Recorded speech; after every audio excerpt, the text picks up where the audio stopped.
is to hear about and learn about today's speakers.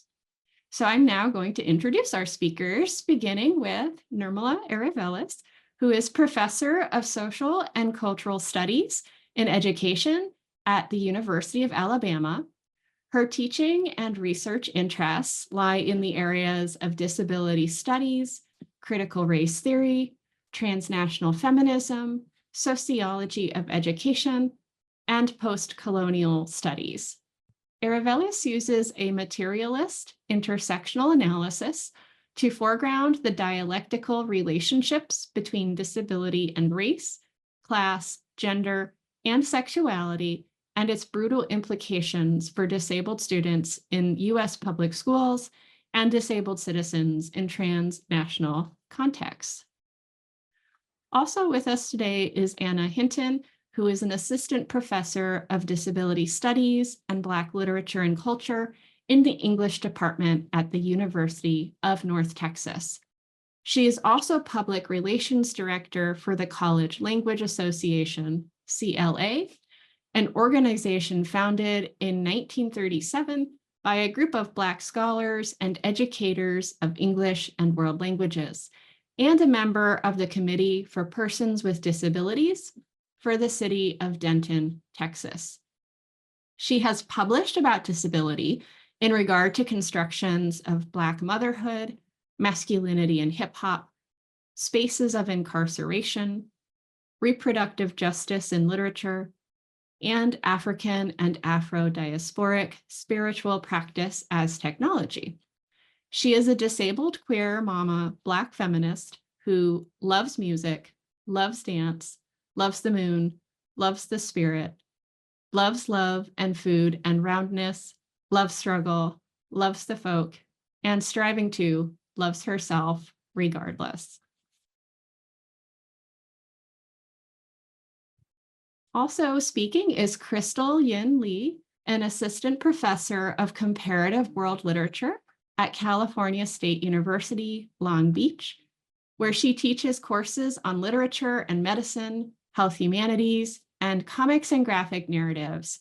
She earned her BA from UCLA and her PhD in English language and literature with a certificate in science, technology, and society from the University of Michigan. Her main areas of research span disability studies and contemporary literature and life writing, particularly narratives of dementia and the memory of historical trauma. She also writes about graphic narratives and has forthcoming publications on comics and disability in the context of Black Lives Matter, chronic illness representation, and the lives of sideshow performers. Outside of academia, she is an avid climber, live music enthusiast, and parent to 2 giant Bernedoodles.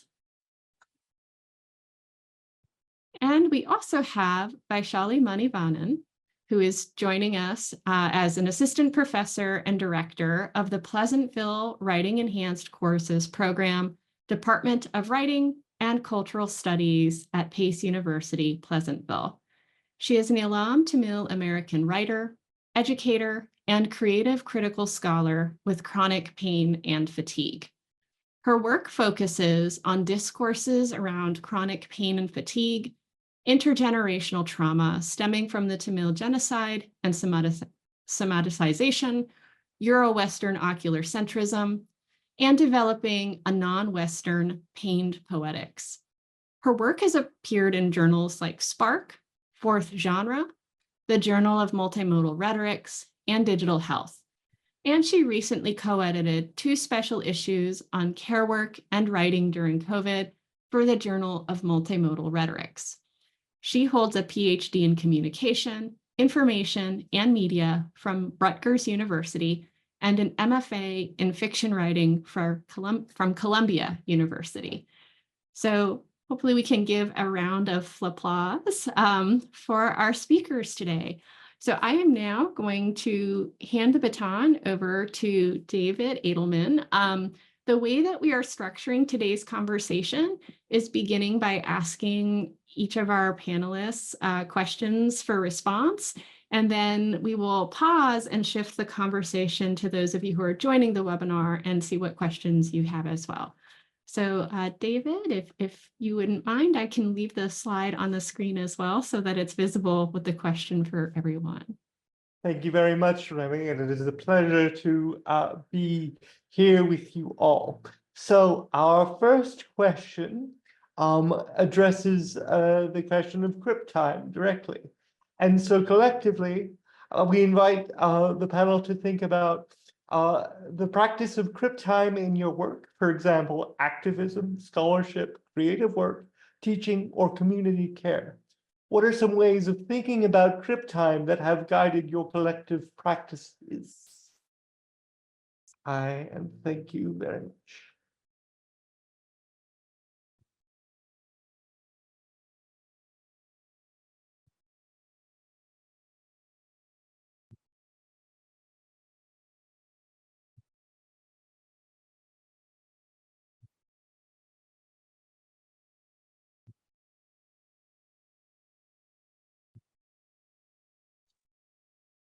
I I guess we're all waiting for somebody to start the conversation.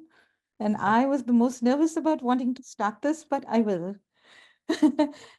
Though it was okay to also have some of that time for us to just be in the space of the question. So I'm Nirmala Aravella speaking, just because I'm just renaming myself for access purposes.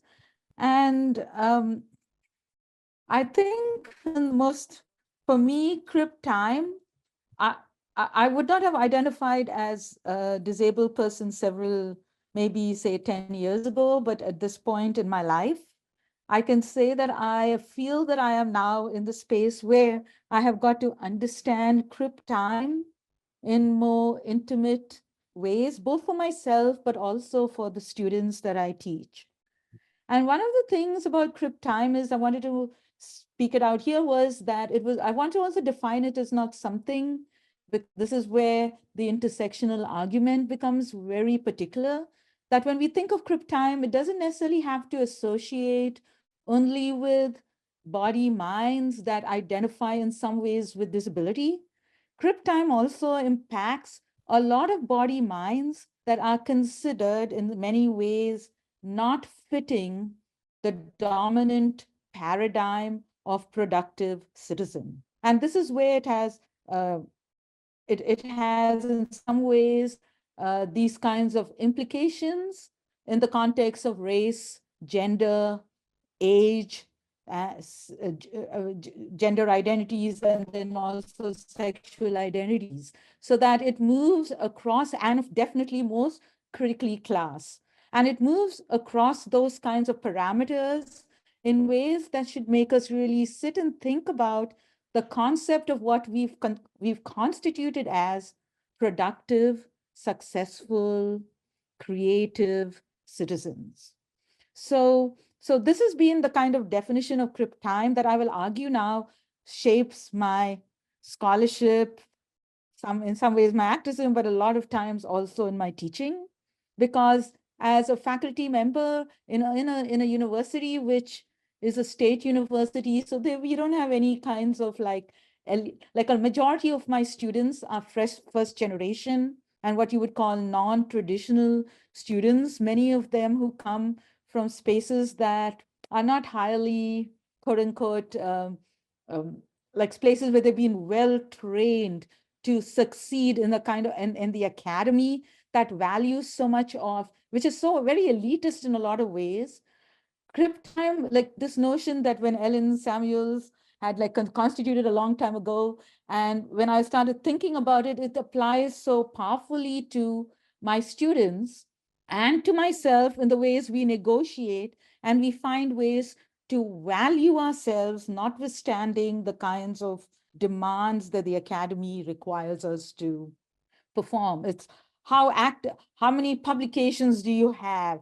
How do you manage your time so effectively to get all these fantastic awards? What does it mean for you to say and admit that you have to struggle with doing to struggle in many ways in trying to articulate a sense of who you are in an academy that doesn't have time to be patient about you. So I'm just going to stop here because I just wanted to think, because I know my panelists will have more things to say, and I'll just pass the baton on whoever wants. Thank you for breaking the ice. Yeah, this is a question as I prepared for this panel that I kept sitting with. It's so pressing in my life right now. I'm mid-career. It's time for our annual reviews and higher ed. So we're like, we've got to put down all the things we achieved. And I've had this past year a shift in my experience of Crip time. Initially, I've always identified as having mental disabilities or being neurodivergent, and since the pandemic, is a different kind of sickness, and dealing with transition and change and how that also changes experience of time. And I identify so much with what you said, Nirmala, about students and how to explain, but also how to make my use of time legible. In many ways, I can see how putting together my CV would almost give the image of occupying some kind of normative time space, even which is disjointing when you try to advocate in university spaces for the fact that we are in many ways living in a shared Crip time, as Ellen Samuels and others have articulated in terms of the COVID-19 pandemic. But it's like also I've gotten all this done. And so what comes to the fore as I think about my Crip time practices are the following, and I'll leave this as a way to kind of leave space for others. One, the ways that race really inform my Crip time practice. I'm very much always aware in that Du Boisian double consciousness that Crip time, even as it's being factored into our day-to-day interactions into the pandemic, is always going to be interpreted as CP time, colored folks time for me, and is measured and evaluated differently, right? And then also in the ways that the measurements of our productivity can also make it seem like a magical Negro, like, oh, you've dealt with all of this and yet you've managed to be productive, in the ways that then creates further barriers to access and unreasonable expectations. And then two, I do love the more recent scholarship that, still celebrates the flexibility of Crip time, but also recognizes that it's difficult.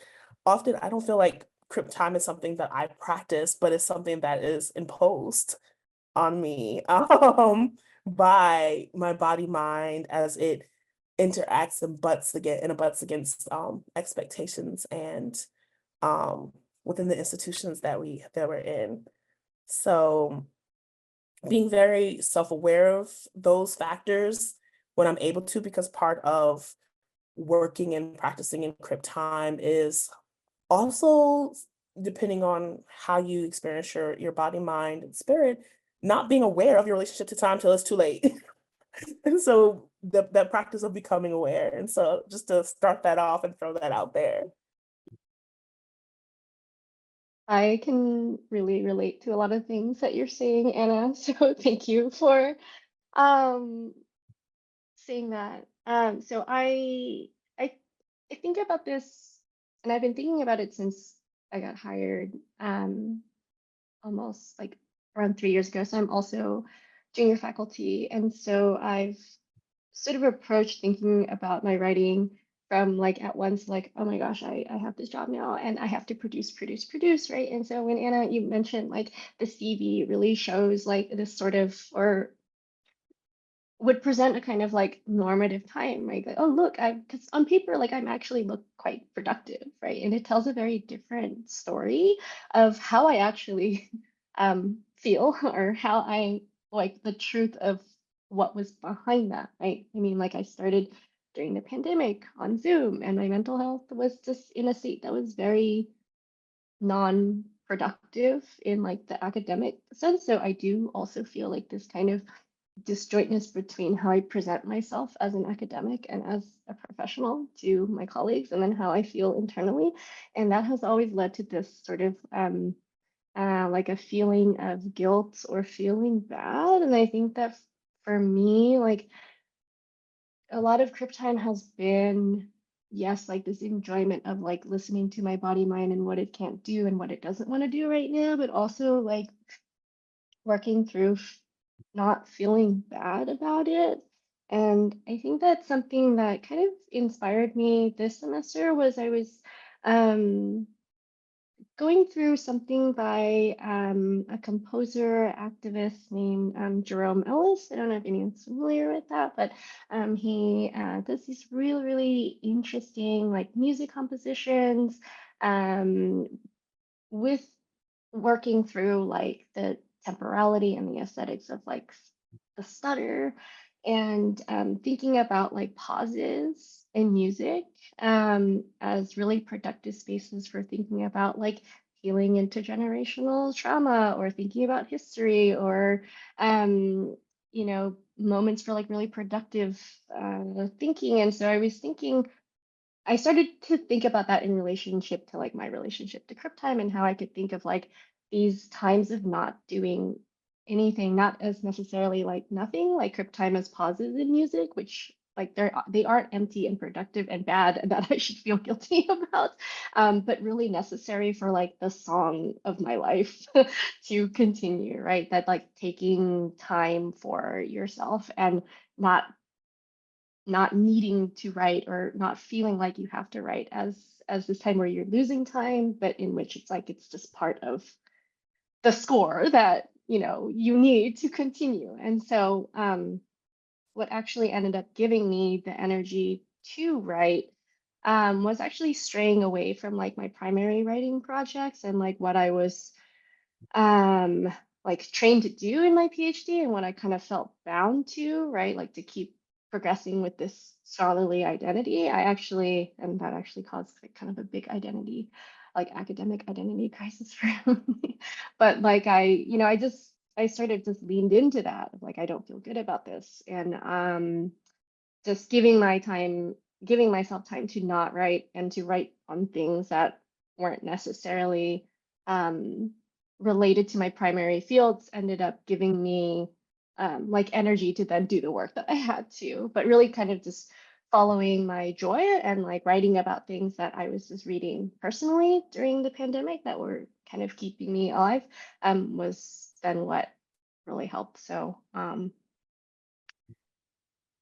anyway, that's all. Sorry, that was kind of tangential, but like, yeah, I'll pass it over to anyone else that wants to respond. Yeah, I agree with a lot of what everyone is saying, and I'm probably going to be even more tangential than anyone has been so far, so I'll try to organize it a little bit. I think when I think about Crip time in my practice across writing and teaching and service and all that good stuff, and I'm also junior faculty undergoing mid-tenure review right now. I think about it from a race and culture perspective. So Tamil Standard Time, which has also been called Sri Lankan Standard Time, Indian Standard Time, South Asian Standard Time, where the joke or the stereotype is that there is always a social delay. You say your goodbye, and then like 40 minutes later, you're still saying your goodbye. And how that informed a certain rhythm of life outside of academia. And my father was an academic too, so I got to see how he was balancing that kind of social rhythm and the demands of academia and the hard sciences, no less. I also think about how when I came to the academic position I'm in now, which I think people would say is more theoretically rigorous, quote unquote, whatever that means from that academic perspective, I came to it as a creative writer, first and foremost, from an MFA where I had done some teaching, and it's a very different kind of work. And it's a kind of training and a kind of work where productivity is not really a demand. It's an expectation of a kind. But it's faith-based, I guess is the way I think of it. You have faith that it will come to you. Something is there, something is percolating, something will eventually strike you, and the words will happen in a way that works. And sometimes, quite often, actually, it happens in a way that doesn't work and is frustrating and infuriating, and that's all part of the grind. And I think as creative writers in formal training, as well as in like informal settings, you know that, and everyone knows that, and you can accept that, whether or not you identify as disabled. So for all body, mind, spirits, the situation is that kind of rhythm of you work at something, you don't work at something, you work in ways that are always non-apparent until that final product is there. Stages of it might be apparent in like a workshop setting, but you're not really quantifying it the same way, and no one really cares about things like word count necessarily. One publication that really hits what you're trying to hit is everything. But in the creative world, they also, I think, for tenure purposes, they quantify your productivity differently in a way that aligns with that kind of attitude or disposition. So when I came to doctoral work and then the kind of academic work that follows a PhD, I think I came to it with that creative perspective. So I call myself a creative critical scholar, and this is maybe the third organizing concept for me for Crip Time. Praxis, right? You can talk about your philosophy all day, but until you figure out ways to materially make it work for you, it feels like just talking. So I think about strategy a lot, especially exploits, being exploited, which I think that's academia. It's extractive, exploitative labor, but also how I can harness myself, my presentation, my position, and my approaches to exploit the university back, or to exploit something in a given interaction or in a given set of expectations. I've been thinking about this a lot as I put together my, or as I was putting together my mid-tenure review materials.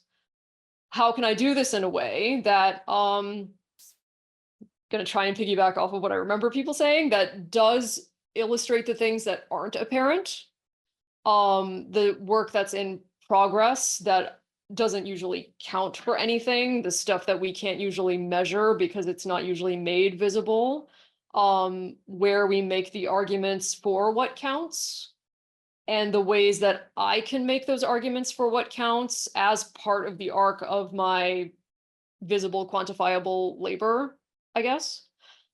So for me, a lot of it looks like, as like a material practice, thoughtful ways of responding to requests, thoughtful ways of responding publicly to requests or demands or expectations, whether that's in a faculty meeting, right, like a faculty council meeting, or more often for me, because it feels safer, I have time to like articulate my thoughts on paper, where it's I have the email chain or I have the mid-tenure materials where my statements include things like, this is my Crip Time practice, right? This is how I define this, and this is how it appears in the arc of my work, or ways that I can make my progress visible to people who I know are not going to understand, or who are going to be unintentionally or willfully resistive to the idea of a different form of temporality,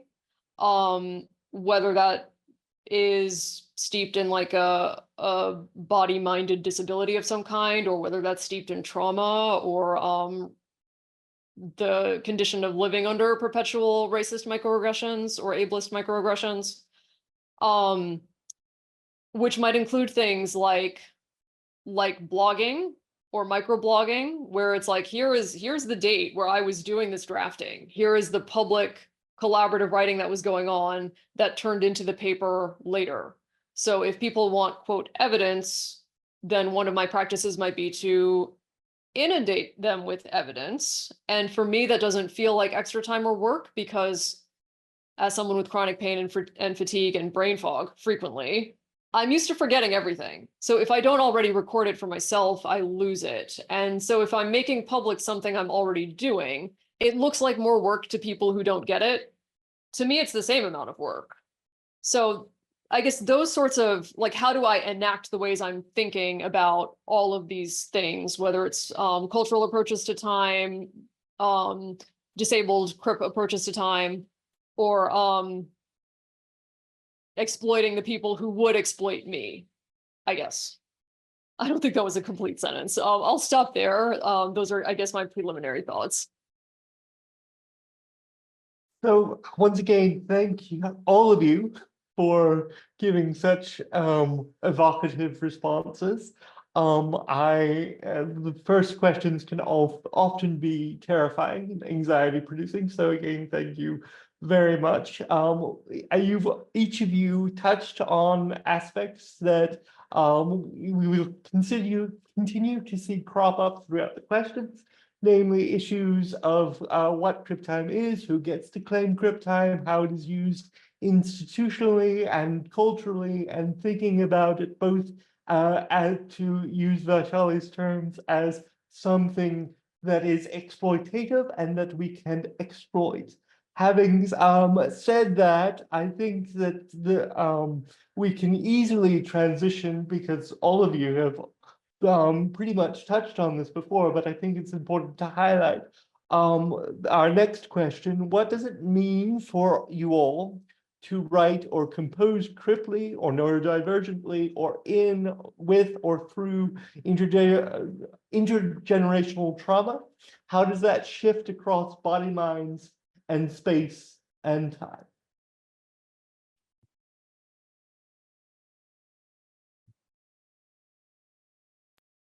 I guess I'll start off this time. For me, it means being very much aware that I am keeping a secret from those who I most directly work with and I'm responsible to. I talk with my students a lot about this. I teach at a public institution. We have primarily first generation students. I'm in Texas, but at UNT, you'd be surprised. I'm not actually, but for many, it'd be a surprise about how many Black, brown, queer, disabled, neurodivergent students we have. And for those who work in these subject areas, it's also not a surprise. The tenor of the conversations that we have and the comfort with which students disclose what they're going through and what they view and what's, to be fair, experienced as obstacles to them working and writing. And I guess the elephant in the room that's invisible to them, but definitely not for me, is like the ways that I am too working through similar issues of ongoing trauma, loss, illness. And I've been discussing this with closer colleagues and reflecting on this, but how I think one of the greatest disservices that we do or to us in the institution is our inability or the climate of knots or the lack of space to just talk honestly about the effects. And I'm especially thinking about like questions of intergenerational trauma and ongoing trauma they have on our productive practices. On the one hand, it is okay to come in and say, you know what, I have COVID-19, I've been knocked out, I have not been able to work this week. Some people will get annoyed and like, are you sure you can't get there? I'm sure. It's something else altogether to say in ways that's obviously appropriate for the different relationships. I've been triggered, and that has eliminated a minute, an hour, a weekend. everything that we discussed that I would do during that meeting has escaped my brain. And so what I appreciate most about the scholarship that comes out of Crip theory and disability studies is are those moments, and this is, I think I see this really in Ali Day's work, reckoning honestly with the role that trauma has on our Crip time writing practices. And I try to facilitate for that for my students, right? And so I'm in the process of trying to facilitate that for myself. And it's something that I'm still thinking through and about, but having that real honest conversation and thinking about what do we need institutionally to acknowledge who we are holistically as people, people, especially the more marginalized, oppressed identities that you have, and the way that exponentially increases the likeliness that you've encountered trauma, and what that looks like in our expectations and practices. But I'm also much aware, and this is what I'm thankful for in terms of some of my other experiences with my body and my mind specifically. I can be very impulsive. I say shit out of my mouth. And on the one hand, for many, it's like, oh my goodness, you should have thought before saying that. But I do appreciate the ways that opens up space. So those moments where I get frustrated and I just fly out like, no, I didn't do that because I had a student crying about losing their entire family. Fuck that assignment. And then the ways where you have to pause and reel that affect and emotionality back, but also I've been thinking about the kind of space and opportunities that kind of really radical vulnerability opens up, and in making space for different forms of practice and writing. So just some of those thoughts on that question. Go ahead. Oh, I can piggyback off that, I think. So I think I take a similar approach, and maybe also a totally different approach. Also informed by my creative origins, I guess. I really hate this division, but it exists. So from my MFA training to my PhD training, maybe content warning here for genocide references. So as an Ilam Tamil from Sri Lanka, I kind of grew up in the shadow of the ethnic conflict that was there, which culminated in genocide in 2009. I remember where I like flashes during those weeks in 2009, and possibly the whole year, 2008, 2009. And it really made me rethink.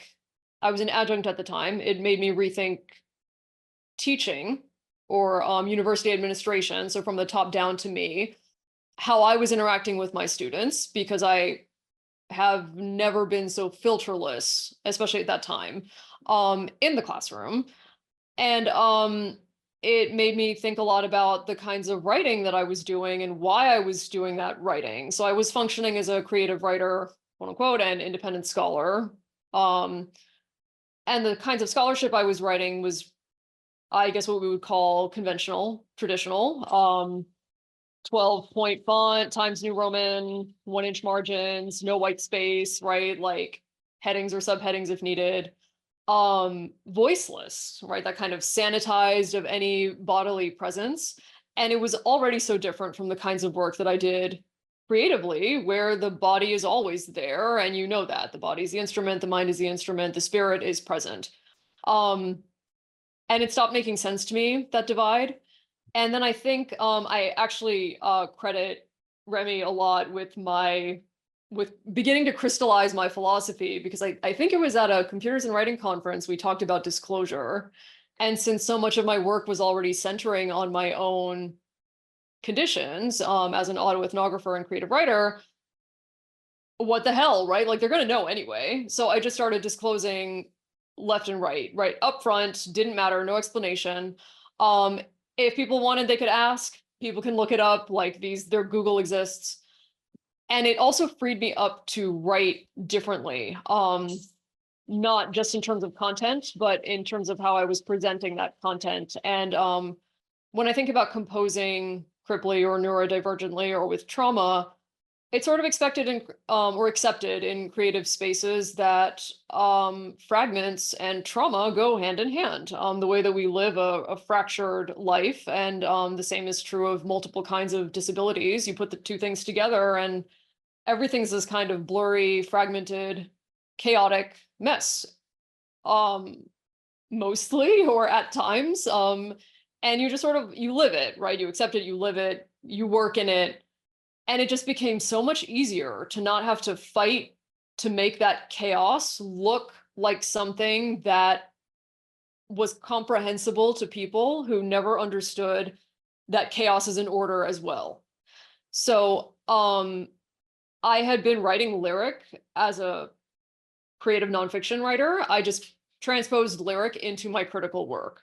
And I just began refining that. And I began fighting with editors and reviewers about it. And I began choosing only the places where I knew reviewers and or not reviewers, but editors would have my back with the kinds of work that I was doing. If I said that I needed the footnotes, if I said I needed the white space, if I needed the particular symbols, they were going to have my back, right? And then that's actually, I think, a harder battle than things like code meshing, which are more accepted in at least, well, not like fully accepted, but a little more mainstream in rhetoric spaces. Then I have completely exploded the form, and I don't want to spoon feed you an argument. So if you want the argument, the same way that we're either trained or we just are, we habituate a way of reading literature, this is the kind of poetic work I'm giving you to understand what I'm trying to tell you here. And then I progressed from that into, I guess, game design and game writing and digital texts, and things just get more messy and chaotic and require active participation on the part of the reader, which I don't think is that different from the way we approach, again, like the literary, with this like arbitrary division between the two. And then I became more productive, right? So from that like practical way of enacting something, if I'm more productive on paper, it also looks better because I have more CV lines at that point. And once I had, put my own oxygen mask on, I could then do it for my students. So once I knew how to do it myself and how to make it do the kinds of skills that we want to teach in a classroom, I could allow that option for students who wanted it. And I have a number of students who take it. And so I guess that's how I did it for myself, right? And you title it in a way that sounds rigorous, and administrators looking at your CV, they don't know the difference. And if they need to know the difference, then I just need to rationalize it. Students get to explore and experiment and discover, and it's mostly a win-win. So I guess that's what it means to me. Okay, I'll follow up with what with what both Anna and Vaishali was talking about. We're talking about because I see, like, I echo a lot of what they were saying. And one of the things I wanted to introduce into this conversation, like supporting whatever they were saying, was this issue of shame. Because shame in so many ways, whether we want to admit it or not, haunts us when we are trying to go through these notions of negotiating crip time, particularly in fields which do not allow this to happen. I teach both nurse educators where it is really scary because they don't understand any kind of flexibility because they have been trained in a field that says you cannot require flexibility or else you're going to kill someone. So they even translate that into classroom practices. And also in education, because I teach in a college of education, where both my students and I at different times have experienced this notion of shame when we've not been able to meet the demands of the academy, of faculty, of our colleagues, especially in this brave new world of how many are, and this I'm speaking to both graduate students as well as junior assistant professors. How many articles are you going to be able to produce? And if you don't, why can't you compete with the folks that are just like you? And part of the reason I wanted to bring this notion, because I also saw one of the questions there was, what is this notion of, somebody was asking one of the questions in the Q&A is, what is crip time? And to give you a quick and easy explanation without being pedantic, it's really understanding how our body minds negotiate within a social context that includes time and space. But to also recognize this happens, and this is where I want to bring a political economy, within an economy that sees these negotiations, except for those who have that kind of economic power, sees these negotiations as part of being of ways of being constituted as commodities from whom we have to extract as much profit from. So one of the ways, and so the failures of not being able to do it is this issue of shame. So I've had to learn, and that's been my struggle the last few years. Also, I wanted to add to it, I've also been a single parent, and I want to add this context of care that comes into these logics. For those of us who provide care, at one point, I was caring for my daughter and our family who had gone through a lot of emotional trauma. We had a lot of loss, which some of it more painful than others. And at the same time, I was caring for my elderly mother who was living with me for 5 years. And there was no space within the context of productivity to allow you're fine, but what the costs are, what is the ways in which your own body mind, because it is so connected to people that you love and care for, that also gets implicated in the ways you negotiate time and space. And so one of the things that I learned, and I think both of you all said it in different ways, whether one was first to acknowledge it. So I think Vaishali talked about the oxygen mask. So one was acknowledging it and figuring out ways in which I could just sit. It was okay to sometimes I needed to just sit with what I was going through, sit with the emotions. I needed a space before I tended to all the other things that were required of me, one. And then to also then, of course, mention it and share with my students, because a lot of my students, even junior faculty, but a lot of my students somehow magically think that those of us who become full professors made it through just shining through those ranks. They don't understand, they have not, for them, and they also compare themselves and see themselves as not being adequately able to do this. So I've shared, we've negotiated, we've had conversations. And then the third part, which actually I'll be doing one of those aspects today, is to advocate really strongly and educate the rest of our faculty. Today, this afternoon, I have to write a letter to ask why one of my students who's quote unquote timed out of the doctoral program because she had a diagnosis of MS and has been trying to negotiate it for several years. I'm going to have to, I kind of like, ironically, I wasn't planning it, but I will be using definitions of what we were talking about today about Crip time when I write to the graduate dean about how they would need to understand time for the student in a way that's radically different from the way we have these kinds of, closures.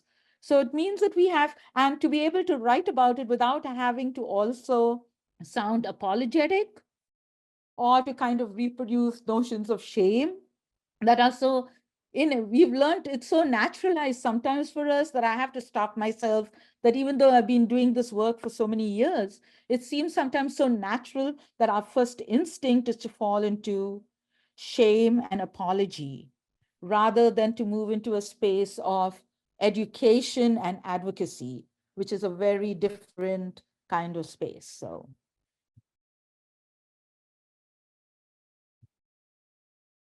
Thanks, Nirmala. Yeah, and everyone, I feel so much of what has been said, like so hard. And I just want to say, first of all, that I think this is a really wonderful question, and it makes me really happy to be in a space that asks question like this. So thanks. So well, yeah, I think so I don't want to repeat too much of what's been said, because I can relate to a lot of it, but I think what I will say is personally for me, I think that composing Cripply, for me means composing in a way that is most protective of my energy, and it is like not forcing myself to produce in forms that don't work for me. And that has been, especially hard because I am junior faculty and I am expected to produce like 3 articles or a monograph and an article, right? And I feel like in the last couple of years, I have sort of realized or come to terms with the fact that, the way that I live and the body mind that I live with isn't suited to the demands of producing a monograph. Like it's just not. And, the monograph is still seen as like the measure of being a successful scholar, right? And so when Nirmala like brings up this the term shame, right? Like that's something that I have grappled with quite a lot in deciding to not produce a monograph. Because I think like, oh, I went to grad school, I got a PhD, I wrote my dissertation, and I can't even write the book like I said I was going to, and that, my colleagues are expecting of me. And like giving that up, you know, did at one point feel really bad. But I think that me being true to myself and just saying like, this is just not, my brain is not going to be able to handle this. I just can't do that. And that is okay. Right. And I think, so that has been sort of the ways that I've been thinking about this question and kind of, just thinking about what it means to be a successful or not a successful, but like a fulfilled scholar, right? Even though I don't think sort of my focus is suited to a long-term book project, which requires a high degree of coherency that I just don't think I can sustain over a long period of time. So yeah, and so I'm thinking about like, well, how can I compose in different ways, right? That are more suited to who I am and to then not feel ashamed about casting off the book project, right? And so I've been thinking about that personally and also, through working with my students as well. My students have a lot to teach me. And so I just don't want my students to have sort of like the same like struggles with that because I know that they are, right? They'll feel like, oh, I can't write an 8-page essay. I feel inadequate, right? And it's like, we're not all suited to write an 8-page essay in like this normative format, right? And I have a lot of colleagues that, in meetings have expressed like, with the pandemic, my students are doing so well at writing these essays and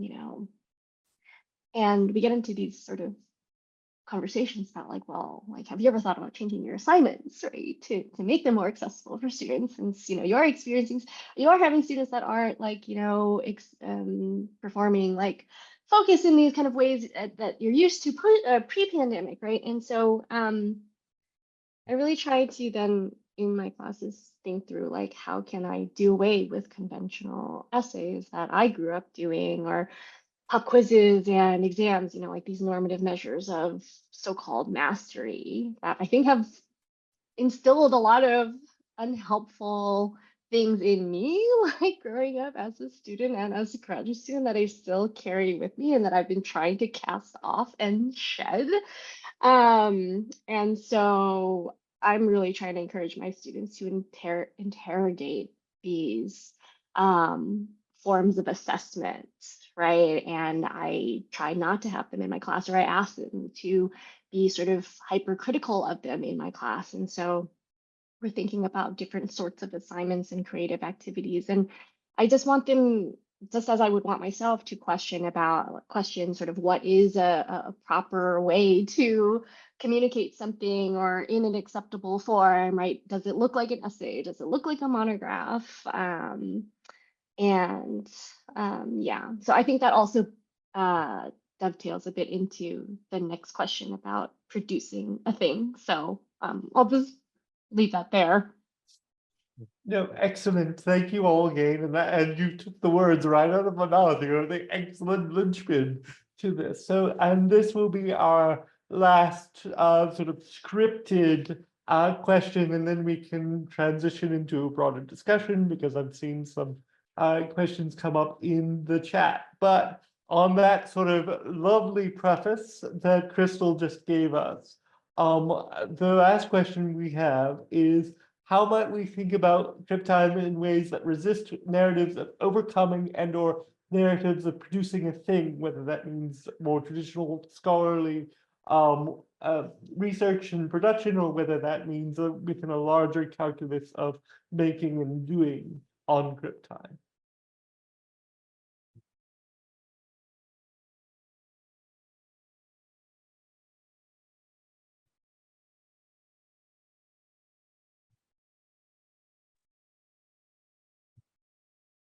Okay, I can start on this one and maybe just say a few things. I think so much of the narrative in higher education is about this, about overcoming and productivity. And that's why I remember when I said that you don't have to identify as a disabled person or any of the things for you to be able to not identify, like for people not to be able to engage with this issue of Crip time in some ways.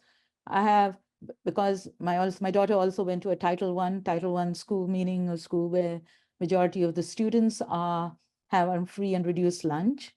It's interesting that majority of the classes are quote unquote in educational terms, even though they may not have a formal diagnosis or formal label or any kind of identification with official anything that has to related to disability. Many of them are read as unproductive citizens in communities.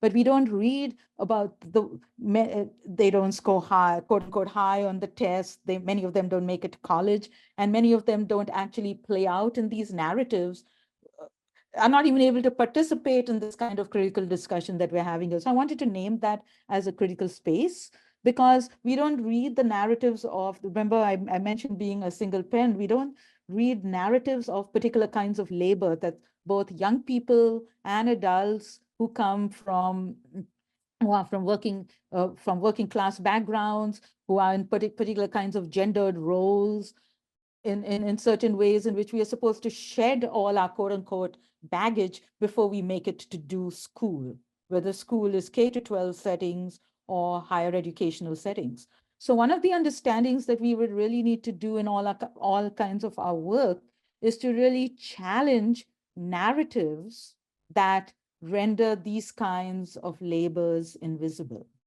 One.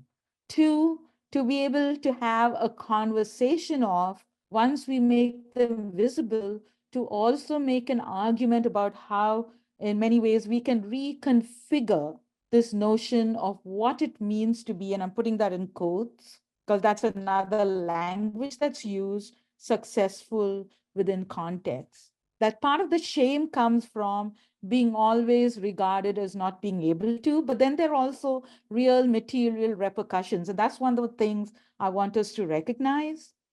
Like a majority of my daughter's classmates have not made it to college because they couldn't prove that. And I'm not saying college is the only option, but it is a way of erasure. And it gets more complicated because the majority of them are students of color.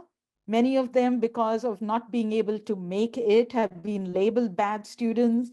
And there's that whole narrative of the school to prison pipeline. So there's even more dangers. They don't just, it's not that they just get excluded. They also find themselves in spaces that are so, well, I mean, that are very much like the prison industrial complex, even though they're not, in places of work, in their everyday lives. So that we really have to understand Crip time in a space that's over and above, overcoming, also over and related to the different ways in which we can think about producing the thing. How do we producing a thing? So maybe like, I really want us to think critically. I'm not going to be able to answer that right now, but for us maybe to productively think about ways in which we can reorganize. And some of us were talking about it in terms of our pedagogies and advocacy, about ways in which we can start the conversation about thinking of narratives of context, so that when we understand how body minds negotiate in context and space and time, then perhaps we may be able to produce alternative narratives of also thinking of this work, and that was the other thing. We talk about overcoming. I also want to introduce this idea of the collective. I don't think we can survive without working collectively. And so when we are thinking of teaching, thinking of ways in which we get tenure, the thinking of ways in which we think, how do we produce narratives of collectivity that also respect different people's ways in which they negotiate with time and space? And we need to think of it, I know it's a higher ed context, many of you are here, but I think we need to think of it as much as it is in K to 12 context, particularly in high schools, and also within community colleges and colleges, before we can actually understand how those things actually constitute subjects that have life experiences that shut themselves down because of our very problematic definitions of Crip time and what is associated.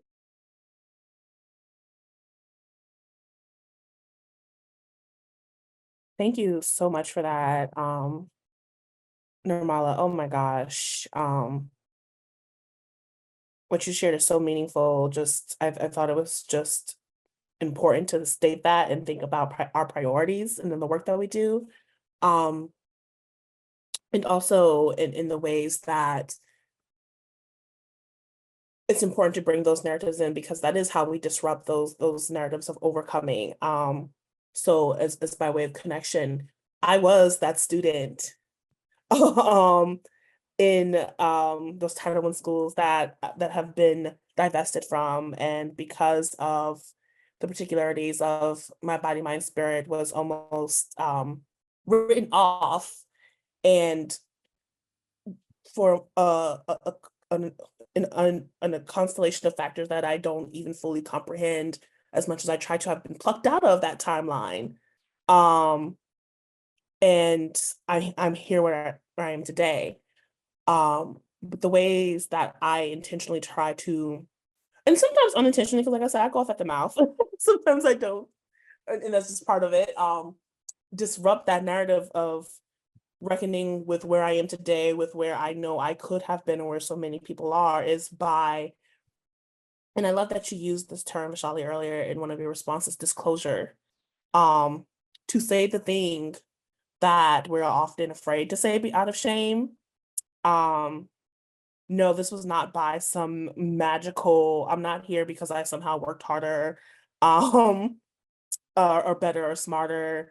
To say the thing that makes us uncomfortable, to say that I was just functional enough, to escape, let's say, juvenile versus the hospital, to in meetings to say that, to acknowledge that, for instance, y'all want me to produce a thing, but I'm also very much aware of the fact that I am the thing for these institutions. I'm the product, especially in the tenuous spaces of DEI, and call it what it is, and how it's frightening because of shame, because in many ways you threaten to recall all the narratives of tokenism and inadequacy by calling that out, but the ways that it makes other people uncomfortable, but to create spaces and to use our writing and our voice, and these other narratives as a way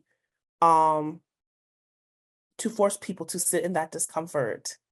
And I think I love that. I think it's very generative that guilt and shame came up in these conversations, because what I have been reckoning with and learning to lean into in the spaces where I do, because often of tokenism or the ridiculous expectations of labor that they have on Black women and women of color, you end up in these spaces and it's like, okay, y'all are not going to listen to me, but this is what it is, to be that voice of discomfort and call it in a kind of honesty that does make an already precarious position more precarious. I often wonder, I'm like, girl, you're gonna say the wrong thing one more time. But it's only through these radical disruptions and disclosures, I think, that we can start to create spaces where we can have more honest narratives and more robust and wide and different conversations, and start to think about what frameworks do we need in order to enact the change that we need to see, and much of what you've brought up, Nirmala. So to reiterate in ways that's maybe in a way that is a bit more clear, I think to be honest about what it is to experience, how it is to experience Crip time, the multiple experiences of Crip time, to be really honest and forthright in ways that, in this case, is not accommodating to the language that institutions want to hear. I'm not going to say it softly, politely. I'm not going to couch or cushion it or sugarcoat it. The realities, or at least as that reality is clear to us in any given moment, of the various ways that we're navigating power in these systems or not navigating it. And to also really acknowledge the ways that we do exploit people, not just for labor, but for who they are in these settings. And so yeah, just to have really honest, uncomfortable conversations that also places the burden of shame on those or the systems that have that power, not just those who are stuck within them.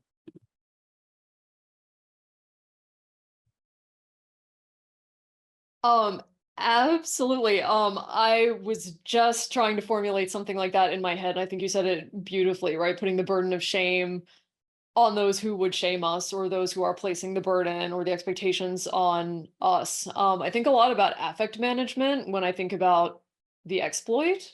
And I think all of that is linked to the ways everyone's talking so far about resisting these narratives of overcoming, of producing, and not just producing a thing, but like producing a very specific kind of thing. I was noticing some of the questions in the Q&A seem to be about that, right? Like, we're expected to produce very certain kinds of work, countable work, right? The kinds of work that demonstrates clarity and coherence of purpose and coherence of thought and looks like one person wrote it in one sitting and it's seamless. And this is really not the kind of work that's easy.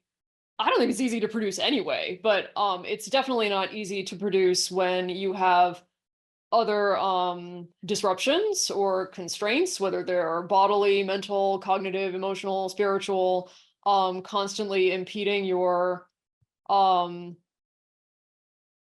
way of moving forward, temporally, spatially, or with certain kinds of content. And when that content is also difficult, which I think about a lot because I write about the things I live, and the things I live aren't easy. And they put you in a space where it becomes even harder to write those things, let alone in a format that looks like producing a thing. And then whatever thing you produce, whether it's because of the content or the obstacles you face to get there, it inevitably becomes overcoming, right? Like, super Crip, I have written a thing and I am the only one who could have written this thing, as though it's so unimaginable, right? So I really like, it sounds weird to say maybe, I really like making people uncomfortable, people who view me like that uncomfortable, because I should not be the uncomfortable person in the room. I should be reminding people that there is a reason, and they need to look at themselves deeply, that they feel uncomfortable that I am in the room and that I am breathing and taking up space in their room, right? This is my room too. And I think, and I haven't said this yet, so I think I'll say it now. I don't think I have a ton of privilege. I check off a lot of those multiply marginalized boxes. I am not professionally secure.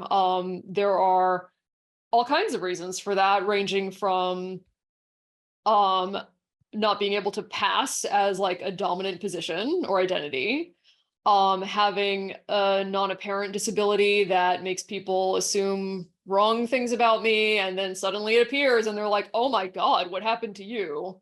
And then also trauma, intergenerational trauma, and which is already poorly understood from a mainstream perspective, and the various genocides that revive that in me. like right now with Palestine, which is its own whole messy professional problem that a number of people are facing in academia. So I think it's always about choosing your battles and choosing the things that you can literally live with, as in keep your salary, keep your insurance plan, etc. Know who your allies are if someone needs to go to bat for you. But then also all of this is still a risk. It always feels like a risk. I think I'm my most privileged today because I do have allies professionally in my department with me for like the first time in a full-time teaching position. To maybe address something I think I saw in the Q&A, I had allies in my doctoral program as well. And I only needed one, right? I just need one person to really go to bat for me who is in a position of power and who is like ideally a white straight man, or at least appears that way, right? And has been there for a long time. That's what I need. So I have those things, but it's still a risk, right? So I do feel that pressure, but at the same time, I feel like if no one else is saying it, it gets to a point where it's like, if I'm now in a position to say or do something, then if we don't, as we've been saying, I think if we don't disclose or we don't publicize these things, or we don't put other people in a position where they need to think about it, and ideally to think about it in the language that we provide for them through like, strategically deploying rhetoric or affect management or what have you, then the narrative of overcoming and producing certain types of work prevails. I think in my bio, there was a reference to the special issues that I co-edited, and the kinds of work we took on purpose were the kinds of work that nobody wanted. So we asked, and this was like at the height of the pandemic, we figured that caregivers and disabled folks and other people who just couldn't write for so many real reasons needed a CV line. So we were like, you want a CV line? We'll give you a CV line. So here is a reputable publication. Give us your chaotic, messy, unfinished, hotmess.com of a work, and we'll take it, right? As long as it fits our very broad theme, care work, writing, COVID, bam. And we did, right? And we were flooded with work, which I think says something. Flooded. It was a one-part issue that turned into two because we had over 150 submissions. For reasons, because that's the kind of work that we are producing as part of our daily life that we aren't making visible, but that is writing, and arguments can be made in the creative field that it is writing and is accepted as writing in those areas. So to bring it back to like the practical strategy part, I think especially for people who are junior scholars like me and like many of us, and grad students, because I very recently was in that struggle, you just need evidence that someone else has done it, right? I mean, you need to form your own argument for your own work, but I think the more evidence you compile that this has been done and other people have articulated this, and you are now just joining the new, what's the language we use? Turn. There's a turn happening in whatever field you're in, and here it is, right? And so and so and so and so has done this. I think that goes a long way, and that's how I pushed my dissertation work through, which was not unheard of in my department at that time. And it's how I'm pushing my, knock on wood, fingers crossed, my tenure review stuff, my mid-tenure review stuff through. But I think to admin, it looks like something, right? So it looks like something to them that fits their traditional mold, but for us, it is, I think, pushing the boundary of what production is or should be in academia and what it can include and what it maybe should include. So to that end, and I'm sure we cited people, but I can't remember. I know my co-editors and we wrote like a mini manifesto to just put it out there as like public published material that people could cite. Here's why we need to do this. So I think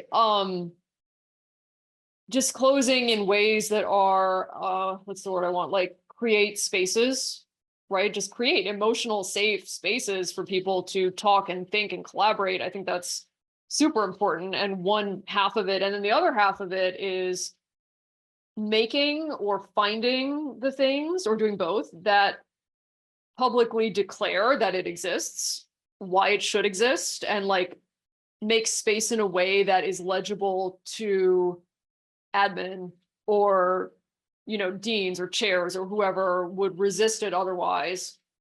So they have less and less room to speak from when they try to denigrate it. I think, I don't even remember where I started, but I think that was maybe all of it.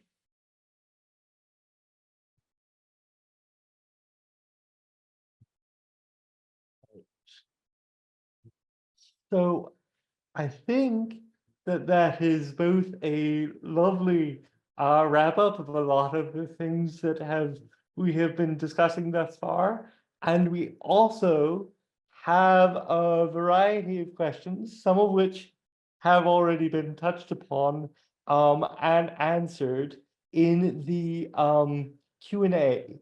I'm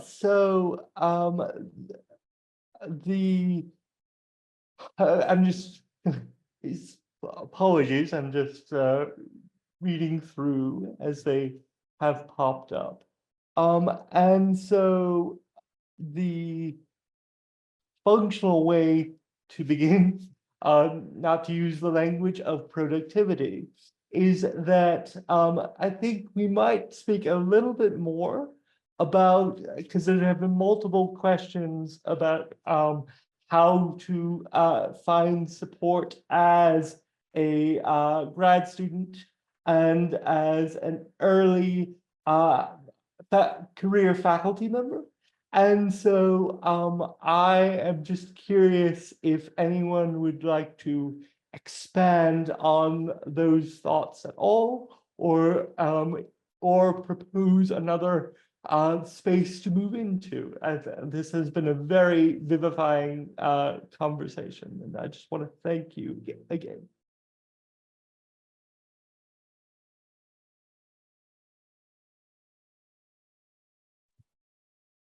Finding support is so difficult, but so important. I know for me, it looks like recognizing that I need different kinds of support. Once again, I love what you said, Vaishali. In terms of institutions, if you can find one person with a little smidgen of power, and finesse that, if it's a relationship that you have to finesse, if it's not organic, and understand that you do sometimes have to finesse. There's that, but I am working on as well mid-career. I'm junior faculty, and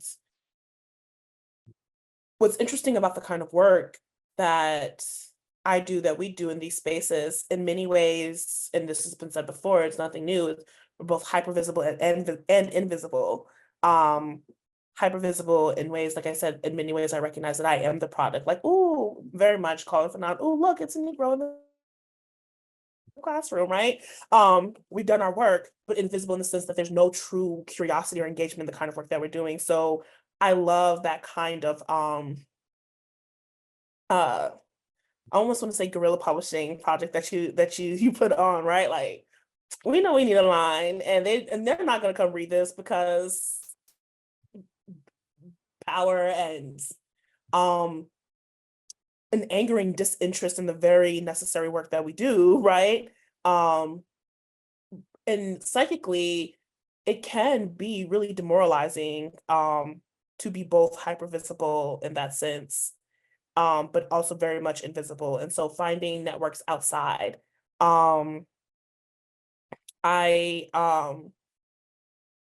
Much of my professional identity, I craft in other organizations where I choose to dedicate my work. And it does sometimes meet resistance. They're like, why are you doing this service for this organization? Because they actually give a shit about what I do. So recognizing that I need multiple forms of support. There's that institutional support, and finding at least that one person with some power, because what I knew, but I'm coming to be reminded of, that even if you do everything by the book, there are going to be people who are intentionally going to not understand, not acknowledge, not count the work that you do. So you're going to need that, no matter how much you put your head down and achieve and overachieve, but then also finding those sources, whether it be through our online, and sometimes even those parasocial. I know there's a lot of critique of parasocial, especially in terms of celebrity, but I think in terms of like those who are in our communities, like, for instance, I've adored Nirmala's work forever, and like we're on social media. We haven't met fully face to face. I think we did finally, but it wasn't like a chance, but like that sense of being invested in her well-being from this distance and knowing that there's others, even just in those platforms that are invested in mine, through my service work. I find that to be really useful, and taking those opportunities to just kind of build that up. But I think that's also another one of those conversations where we have to dismantle this overcoming narrative. Like, yeah, I just went out and I networked and I just found groups of supportive people, because it's just, even that doesn't ring true. These spaces, they are in many ways isolating, and can be in ways that manufacture loneliness and aloneness. And whether you identify as disabled or not, I think in our current state of the world, we don't always have the energy to invest towards the kind of labor it takes on building connections. And so that's a really complicated and a muddled answer to that question. But on the one hand, you know, when you do have the energy and the ability, nurturing multiple forms of support in different locations, but then also acknowledging that that's just difficult work, and despite our best efforts, it might not happen, or happen perfectly. And then also, like, having realistic expectations. I think one of the benefits that I have coming in from the background that I had, no one told me like, oh my gosh, you're so brilliant, you need to go to grad school and be a professor. I didn't even know what the professor was when I was in undergrad and started to make this decision. And so I had no expectation that I would be welcomed into these spaces. Like, you know, it's kind of like around and call, like, oh, we weren't meant to be here. But I think for some people, there really is this belief like, yeah, we weren't meant to be here, but I know they kind of want me here. And so I'm frustrated when I'm not embraced here. I'm like, nah, I had no expectation of being here. I don't know how long this is gonna last. And yeah, just being really realistic about expectations and what that looks like as well. I hope that helps.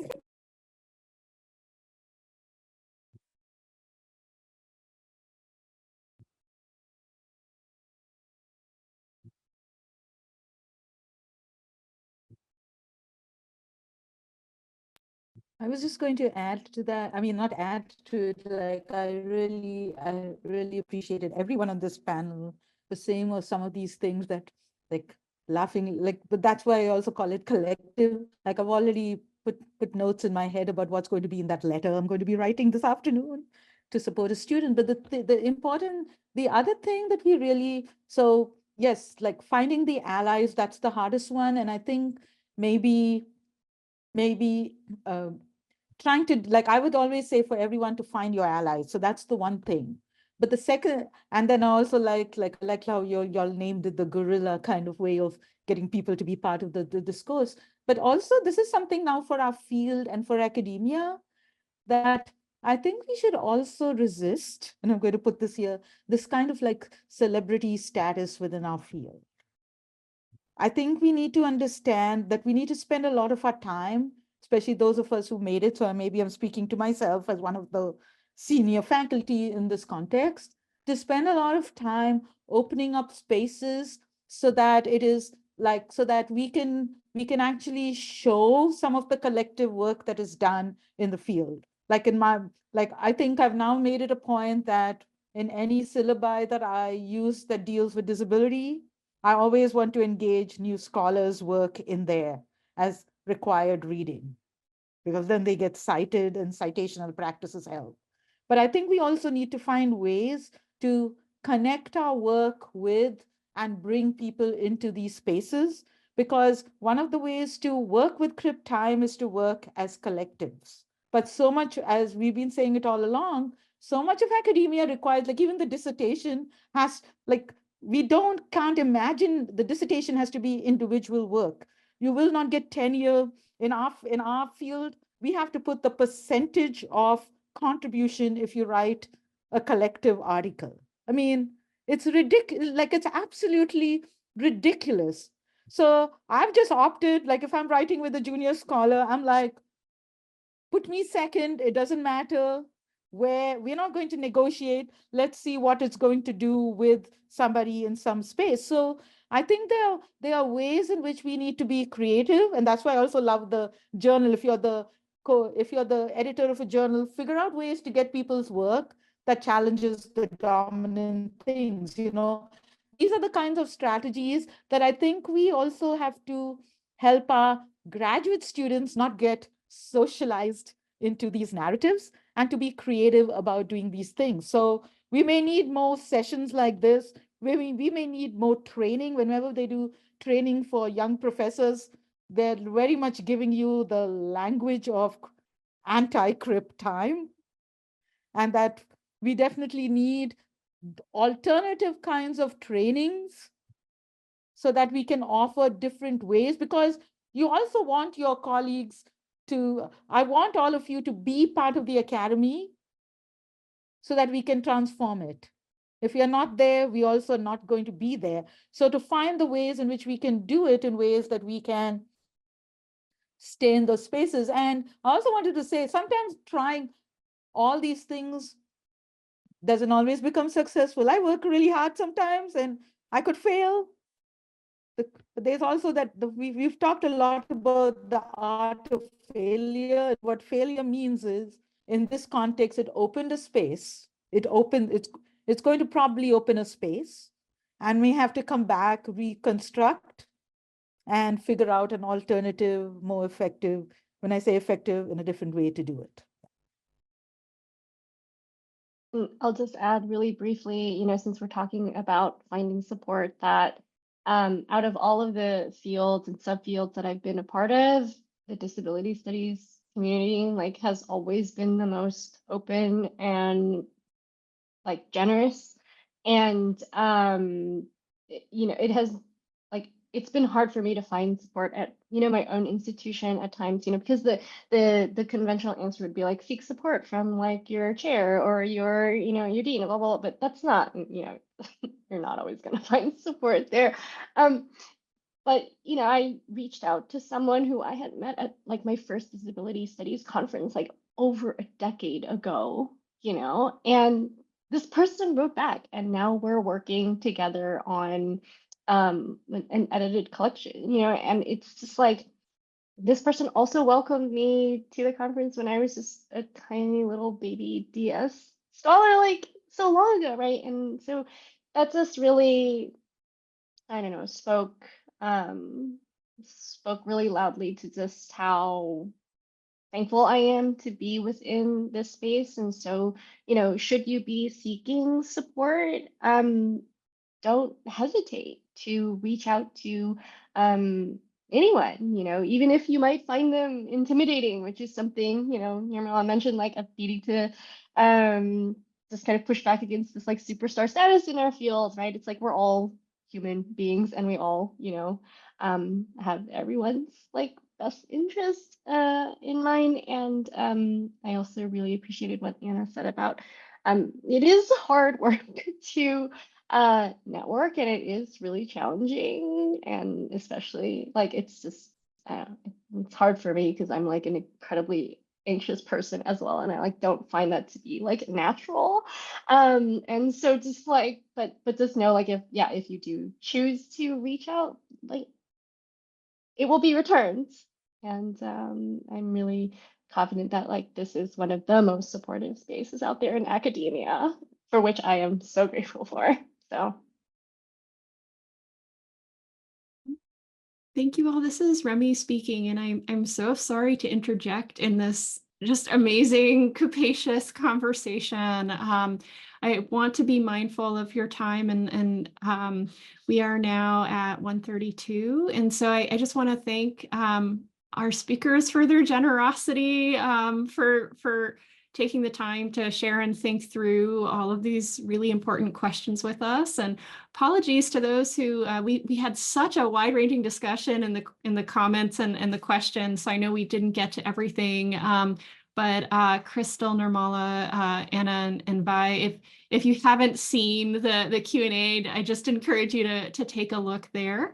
So with that, I'm just going to quickly share a thank you screen in the background here that has the contact information for the DISCO network, which includes disconetwork.org as the URL. And if we could just give a virtual round of applause for our speakers today, so much appreciated.